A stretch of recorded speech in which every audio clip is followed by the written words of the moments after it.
Bienvenue sur votre chaîne Info de l'Homme. Avant de commencer la vidéo, n'oubliez pas de vous abonner à notre chaîne en cliquant sur le petit bouton rouge situé en bas de votre petit écran et d'activer également la cloche de notification pour ne pas rater vos prochaines vidéos. Bon visionnage. Intimidation, espionnage, subversion.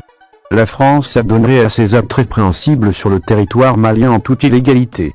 En tant qu'État souverain, le gouvernement du Mali l'a rappelé à l'ordre et l'a invité à inscrire ses actions dans un cadre de respect mutuel. Dans sa dénonciation, le gouvernement malien ne tergiverse pas. Au dire du ministre porte-parole du gouvernement, la France mène des activités de violation de son espace aérien. Un agissement auquel elle s'adonnerait depuis le début de l'année.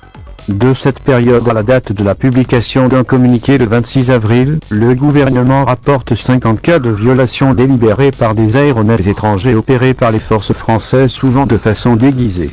Dans leurs manœuvres avec ruse, les forces françaises sont pointées du doigt pour falsification de documents de vol, refus d'obtempérer aux instructions des services de contrôle aérien, atterrissage d'hélicoptères, sans autorisation, dans les localités aérodromes, vol d'avions de renseignement et de drones à haute altitude.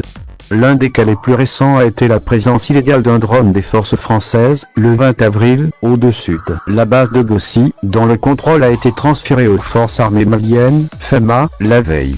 Le dit drone était présent à partir de 11h45 pour espionner nos vaillants FEMA, a affirmé avec précision le ministre de l'administration territoriale et des collectivités, le colonel Abdoulaye Maïga.